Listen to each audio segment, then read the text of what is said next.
대통령실 이전 문제 같은 것들도 차츰차츰 진행이 돼서 청와대로 옮긴 상황이고 그 용산에 있는 대통령실을 청사를 비우게 되면 과연 원복을 국방부가 할 수 있을지 궁금증이 많았는데 네. 오늘 보도를 보니까 국방부가 원래 대통령실 건물로 들어온다고 하던데 이게 바로 우리 의원님의 수건 아니었습니까? 네, 그럼요. 비정상의 정상화가 되는 순간이다. 라죠. 제가 사실 그 대통령 쓰시던 그 건물, 예전 국방부 네. 건물을 좀 노리는 데가 많았어요. 거기 누가 들어갈까 지금? 뭐 네. 국무총리실이 노린다, 또는 뭐 기재부가 들어가고 싶어한다. 여러 정부부처 중에서 거기를 들어가고 싶어하는 부서가 많다는 얘기를 들어서 네. 제가 세기를 박아야 돼서 지난 대정부 질문할 때도 비정상의 정상화는 대통령실을 청와대로 옮기는 거고 네. 2단계는 국방부가 다시 들어가는 거다. 아, 원래대로? 네, 원복을. 국방부 건물을 뺏어서 네. 국방부 건물 지어주지 않고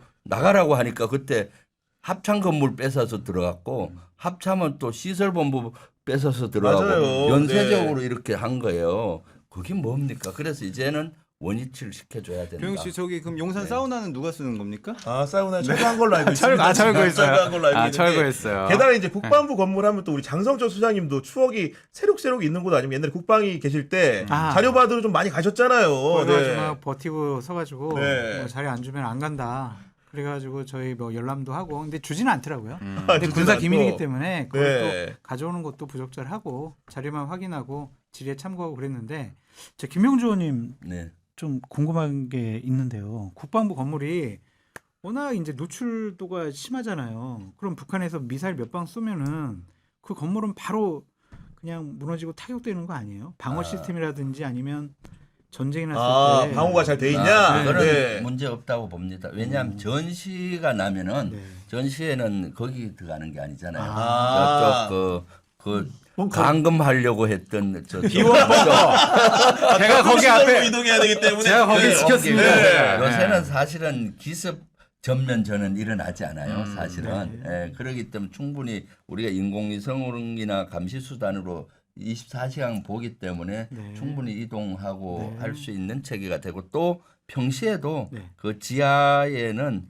상황실이 있습니다. 네. 그리고 그런 방호 시스템을 갖추고 있고 사실 현재 합참이나 이런 그런 지하 시설은 핵탄이 떨어져도 견딜 수 있는 지하 방카를 그래야죠. 갖추고 있기 때문에 네. 임무 떨어놓으면 지하 방카에서 임무 수행하잖아요. 그렇기 때문에 저는 큰 문제가 없다고 보고요. 아유, 다행이네요. 국방부는 서울에 있어야 되고 또 거기 있어야 됩니다. 왜냐하면 네. 국방부에서 어디 간다고 하면은 서울을 포기하는 것 어. 같은 심리적인 효과가 그러네요. 있기 아, 예. 그 나쁜 영향을 미치기 때문에 세계 대부분의 나라도 국방부는 수도에 있습니다. 그러니까 이 정도로 군과 국방부에 대한 애정이 투철하신 분인데 이런 김병주 의원께서 최근에 국민의힘의 한 의원을 들어서 네. 그분을 상대로 제명을 촉구하는 기자회견을 하셨는데 도대체 어떤 발언이 참군인 김병주를 화나게 한 겁니까?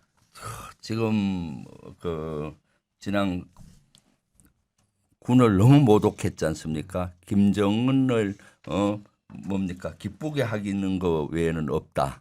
군은 군의 존재에 대해서? 군의 존재에 대해서 군은 훈련도 안 하고 기강도 없고 뭐 등등 이렇게 얘기하면서 군을 그저께죠. 대정부 질문할 때 네. 그렇게 한 총리에게. 거거든요. 예. 박충건 의원인데 그렇습니다. 그래서 제가 제명을 촉구를 했습니다. 이것은 군의 기강도 없고 훈련도 없고 딱 하나 있는 게 김정은 신기 보좌밖에 없다. 아, 이거 너무 심한 군은 표현이에요. 24시간 북한 김정은의 도발을 억제하기 위해서 존재하는데. 이 엄동설 안에도 땅과 하늘 바다에서 경계 건물 서고 그렇게 하는데 마치 훈련도 안 하고 다 가짜 뉴스예요. 얼마나 이 혹한기 훈련도 하고 하는데 김정은 심기 보좌밖에 없다. 김정은 도발을 막고 하는데 이거는 모독도 이런 모독이 없고 우리 정체성을 훼손하는 거잖아요. 국회의원으로서 사실은 해서는 안 되고 자격도 없습니다. 국민도 이렇게 얘기하면 안 되는 겁니다. 그렇기 그러니까요. 때문에 네. 제가 이는 안 되겠다. 제명해야 된다라고 제가 주장했고 오늘 또 기자회견문도 공개하고 했습니다. 그러니까 이런 네. 식의 언행이라는 것이 네. 어떻게 보면 제1야당의 그런 국회의원 입에서 나온다는 것 자체가 전 도무지 이해가 안 되는 게 기본적으로 이제 이런 언행 같은 것도 뭔가 전염이 일부 되지 않나 싶으면서 최근에 고성국 씨가 이제 이런저런 발언하는 걸 보면은 귀담아 듣고 싶지 않아도 워낙 영향력 있는 분이기 때문에 들리게 되는 상황인 건데 그런 고성국 씨를 상대로 보니까요. 국민의힘 서울시당 윤리위원회가 이건 뭐 기습 제명이라고 해야 되는 겁니까? 아니면 탈당 권유를 의결했다고 하는데 좀 어떻게 봐야 되는 겁니까? 밤에 그랬겠죠. 11시쯤 거의 밤을 좋아해. 밤을 좋아하고 좋아해, 윤리위가 밤을 좋아해요. 새벽 좋아하시고. 그러니까요. 김경진 의원이 서울시당 윤리위원장으로 임명을 받고 첫 번째 안건으로 이걸 좀 처리했거든요. 배현진 서울시당 위원장이나 김경진 윤리위원장 같은 경우에는 한동훈 대표를 지지하는 입장이에요. 근데 고성국 씨가 한동훈 대표를 제명해야 된다고 계속 유튜브에서 떠들어대니까 네. 이러한 빌미를 잡는 거죠. 뭐 예를 들면은 뭐 전두환 씨 사진을 거래해야 된다. 그렇죠. 배현진도 제명하고 또 고동진 의원도 제명해야 되고 막 여러 가지 얘기들을 많이 했잖아요. 그것은 이제 문제가 있다라고 해서 서울시당 윤리 차원에서 탈당 문고를 했는데 네. 별 의미가 없어요. 왜 의미가 없는 겁니까? 중앙당 윤리위원회로 이의 제기를 하게 되면은 네. 거기서 최종 결정. 그게 상급기가 된 거죠. 의미가 없어요. 이게 1심 판결 받았는데 항소심가 뒤집히는 꼴이구나 쉽게 그렇죠. 얘기하면은. 네. 항소심은 이제 중앙당으로 오기 때문에 그러니까요. 예. 중앙당에서 무죄하면 끝인데요. 저는 그 역으로 네. 고성국 씨 이야기에 일리가 있다는 생각도 봅니다. 아 그래요? 뭐가 일리가 있어요? 또 저렇게. 왜냐하면 재밌어. 지금 국민의힘의 법적 적통이 전두환이 만든 민정당으로 올라가요. 아니야. 맞잖아. 그러면 저 당이 거꾸로 안 올라가 들어갔어요. 볼게요. 자, 국민의힘 전에 무슨 새누리당 무슨 당 있고 그게 한나라당이에요. 네. 한나라당 만들 때 그 당시에 신한국당하고 민주당하고 합당했어요. 신한국당 중에 민자당이 있어요. 민자당. 3당 합당이잖아요. 네. 그전에 민정당이야. 그러면은 자, 그다음 또 이건 발로 못할 거야. 국민의힘에 있는 수많은 부동산 자산들 민정당 때 그거 만든 자산이잖아요. 시도당 건물들. 당의 자산이. 그렇게 보면은 전두환의 흐름 속에서 이익을 보고 있는 당이에요. 저는 그래서 한 번쯤은 국민의힘이 자산 털고 네. 해체하고 난 이에 완전 다 해체 모여 해야지만이 근절을 전두환으로부터 시켜야지. 완벽하게 자유로울 수 있다 이런 생각해요. 그거 안 되니까 그렇게 말씀을 하시는 거잖아요. 제발 부탁하는데 저 국민의힘 미디어국에서는 우리 박진영 원장님을 빨리 고소고발하시고. 아니, 이거 사실인데 뭐. 아니 근데 사실은 고성국 씨가 한 얘기 중에서 그 당사의 걸개 그림 역대 대통령들이 있는데 사실은 불미스러운 일에 연루된 분들 네. 반민주 인사 같은 경우에 안 건 거였는데 그런 것들을 뭔가 이제 법통이나 정통성 문제로 치환을 하면서 전두환도 걸어야 된다 이렇게 말하는 거는 사실은 이해가 되는 행위는 아니잖아요. 의원님 저는 있을 수 이게 없는 거죠. 당내 네. 지지층들 강성 지지층들한테는 먹힌다는 거 아니에요. 거꾸로 말하면. 그렇죠. 저는 사실 전두환이 어떻습니까? 12.12 구테타를 그렇죠. 군. 일으켰고 광주 학살의 주범 아니겠습니까? 그리고 또 그 씨가 이번에 살아나서 12.3 내란까지 저는 갔다고 보고요. 그리고 국민의힘은 내란과 지금도 한 몸임을 자인하고 있고 끊질 못하고 있잖아요. 그러니까 고성국 같은 사람이 전두환 거래야 된다. 아직 구테타의 DNA를 그대로 갖고 있는 분들이 많다라고 네. 저는 생각하고 있거든요. 그래서 얼마나 이 내란이 일어난 지 벌써 1년이 지났는데도 내란의 주불은 꺼졌지만 잔불들이 사회 곳곳에 있고 아유. 국민의힘 곳곳에도 저는 있다고 네. 보고 있습니다. 그 말의 연장선상에서 말씀을 드리면은 네. 그 장동혁 대표가 어제 문화일보 유튜브에 출연을 했는데 네. 결국은 윤어게인 관련된 질문을 받았고 이 문제에 대해서 절연 문제를 이야기를 하는 것이 분열의 시작이라고 말을 했는데 결국은 그 얘기는 윤어게인과는 갈라설 수 없다. 선거를 앞두고도 이런 얘기로 해석되는 거 아니겠습니까? 없는 것 같아요. 김민수 최고위원이나 제가 오늘 아침에 다른 방송에서 김재훈 최고위원 인터뷰를 했거든요. 아 진짜요? 그래서 어떻게 생각하냐 그랬더니 그들도 우리 당을 지지하는 주요한 지지 그룹이고 세력이다. 야. 그들을 버리고 어떻게 하냐. 그들과 함께 하면서 중도층으로 가야 한다. 그렇게 얘기를 하더라고요. 그래서 그게 가능하냐. 그랬더니 그렇게 노력을 해야 된대. 그런 것을 보면은 윤어게인 세력과 부정선거 세력과 결별할 생각이 전혀 없는 것 같습니다. 네. 그 기반 위에 좀 외연을 확장하겠다라고 하는 건데 저 정치권에서 30년 있었는데 그게 가능할지 그러면 저는 도대체 답이 안 김민수 나와요. 최고의 이전 발언은 굉장히 그러니까. 기만 아닙니까? 그제 발언은 사기친 어떤 거죠. 거예요? 사기치고? 그러니까 전략적인 것이다라고 평가하는 분들도 있지만 네. 사실과 다른 얘기를 했다 사기다라고 봐야 되는 게 네. 전환길 씨가 당장 다 얘기해버렸잖아. 그 형님 좀 뒷얘기를 형님 좀 선거 참아주세요. 끝나고 저희 보시게요. 아이, 다 이런 거 아닙니까? 그 자기를 이해시켰다라는 거 아니에요. 그러니까 우리가 김민수, 장동혁 이해해주고 계속 지지해줘야 되지 않겠냐 이런 식의 얘기를 했잖아요.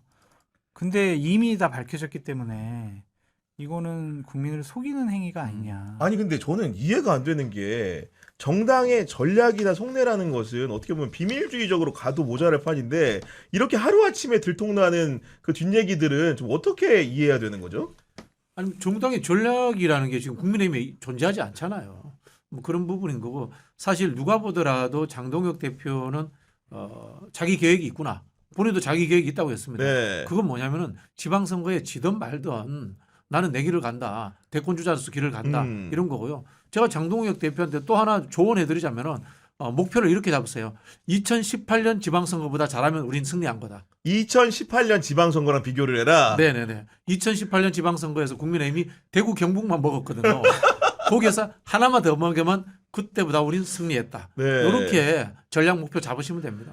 아이, 네. 장동혁 대표를 그냥 좀 민주당 영입하시고 우리가 장동혁이다 이렇게 한번 외쳐주세요. 아, 장동혁 싫어요. 당 대표 하기를 바라잖아요. 장동혁 대표가 계속. 국민의힘 대표. 그러니까. 네네. 아니 그리고 상식적이라면 저는 이제 대구 경북 같은 데서 신의 그 라이징 스타를 발굴을 해가지고 신선한 정치인으로 뭔가 시켜주는 그런 흐름이라면 제가 장동혁 그 대표의 진정성을 좀 이해하겠는데 서울시장 선거 같은 데서 굳이 그나마 가능성이 있는 데서 뭔가 새로운 그 정치인을 발굴해서 이제 경선을 하겠다고 이제 암시를 주는 거는 이거는 무슨 초식이 좀 이해가 안 가거든요. 장동혁 대표의 머리와 마음에는 정치라는 단어가 없어요. 원한, 보복 네. 이런 것만 있어요. 오세훈 시장이 장동혁 대표 그만두라고 했잖아요. 그리고 장동혁 대표가 노선을 바꾸고 메시지 바꿔야 된다고 해서 얘기를 했잖아요. 그것이 마음에 안 드는 거예요. 한동훈 편이라고 생각하는 거예요. 그럼 쫓아내버려야 된다. 이런 이상한 논법을 구사하고 있는 것이 아니냐. 그러면 이제 국힘 서울시당하고 저기 서울시만 똑 이렇게 분당을 하면 되는 거 아닙니까 지금? 싸우는 그런데 걸 보면은 서울시당 위원장 배현진 의원을 아마 징계할 것 같아요. 징계할 것 같아요. 징계까지 네. 갑니까? 우리 장성철 선배의 촉이군요 이게. 네. 네. 당원권 정지한 6개월 해가지고 서울시당 자리에서 좀 내려오게 야, 만들어가지고 보실 것 같은데 일이. 본인과 호흡 맞는 사람을 서울시당 위원장으로 이제 임명이나 선출하도록 해서 네. 서울시장, 구청장, 구청장들. 시 구의원 또 비례대표원 이런 공천을 자기들의 입맛에 맞게 하려고 할 장동혁 거예요. 색깔로 채운다. 그래서 배현진 의원 같은 경우에는 당연히 상식적이고 합리적인 판단을 하게 되면 뭘 저런 것 가지고 징계를 하려고 그러냐 이러지만은 일단은 목적이 배현진 끌어내서 우리가 공천권을 갖겠어라는 목적이 있기 때문에 징계는 진행될 것 같습니다. 네. 어쨌든 근데 그래도 서울시장 선거라든가 서울시에 관련된 여러 단체장 뭐 구의원, 시의원 선거 같은 경우에는 그래도 국민의힘이 뽀짝뽀짝 되는 게 좀 있는데 네. 우리 김병주 의원이 출마 선언을 해서인지 네. 경기도는 국민의힘이 조용합니다. 왜 그런 거예요, 지금? 들어갈 수가 없어요. 그런 거예요, 지금. 네. 그러니까 경기도 국민의힘 누구 나오는지 모르겠어요. 양철이 납니다. 양철. 상대가 있어야 전략을 짜는데 양철 나가요. 양철. 양철이 누구예요? 양철이 심재철, 원유철. 양철, 심재철 그 두 분이 지금 경쟁하고 있어요. 양철이 나오면 땡큐죠. 양철 땡큐. 아니 우리 김영주 의원님 근데 사실은 여기저기 다니다 보면은 네. 그래도 이제 경쟁당이고 결선은 거기서 그분들과 해야 되기 때문에 네. 그래도 뭔가 탐색을 하고 준비를 해야 되는데 네. 그런 뭔가 이제 결선에서의 긴장감이 약간 안 느껴지는 부분도 없지 않습니다. 네. 네. 결선보다 경선이 지금 목절이라서 네. 경선을 준비를 한 8대 2 정도 8대 2 본선이 정도. 네. 하고 있습니다. 사실은. 그러니까 본선이 아마 상대가 나오면 또 우리가 달라질 수도 있잖아요. 경쟁력 그렇죠. 면에서. 네. 빨리 정해졌으면 좋겠어요. 그러면은 국민의힘의 대항은 누구겠어요? 국민의힘과 늘 잘 싸운 선봉장이 김병주라서 제가 좀 올라갈 것 같은데. 저쪽에서 저가 나와요. 뭐 좋은지 상대가 안 누구를 안 나와요. 들어가니까 지금. 그리고 네. 국민의힘 해산 외치면서 제가 7주째 1인 시위까지 해서 국민의힘과 가장 잘 싸우는 상대로 우리 당원들이 저를 뽑을 것 같은데 상대가 없다 보니까 지금 우리 당내에서 자꾸 이제 지지가 조금 약해져서 열심히 하고 있습니다. 장 소장님 경기도 유권자 아니십니까? 맞습니다. 예. 네. 흐름이 동네 흐름이 좀 어때요? 저희 동네는 저 그냥 제가 다음에 말씀드릴게요. 근데 김병주 의원님께서는 이제 군인이었기 때문에 군사 전문가라고 이제 오해하시는 분들이 많은데 저도 이제 몇 번 뵙고 말씀을 들어보니까 행정 전문가로서 정말 맞아요. 정책적으로 상당히 준비를 많이 하고 계시더라고요. 그러한 인식을 군인이 그러니까 행정할 수 있을까? 이러한 인식을 조금 깨트리시고 뭐 극복하시는 것이 가장 중요한 문제점이 아닌가. 그래서 많이 이제 좀 방송도 출연하시고 네. 정책적인 부분 얘기하시면 좋을 것 네. 같아요. 네. 사성 장군이시니까요. 리더십은 검증된 겁니다. 그렇죠. 우리 정치 리더십이라는 게 그렇지. 군에서부터 시작된 이론이에요. 그게 이제 정치권으로 흘러 들어왔거든요. 그러니까요. 그리고 네. 뭐 군의 사성 장군을 했다는 것은 이제 행정감이 풍부하다는 것이고 또 한편으로 보면은 민주당의 기존에 없던 리더십 유형이기 때문에 확장성도 굉장히 크다. 뭐 그런 부분에서 저는 본선 경쟁력만큼은 분명하다라는 말씀 드리고 싶습니다. 근데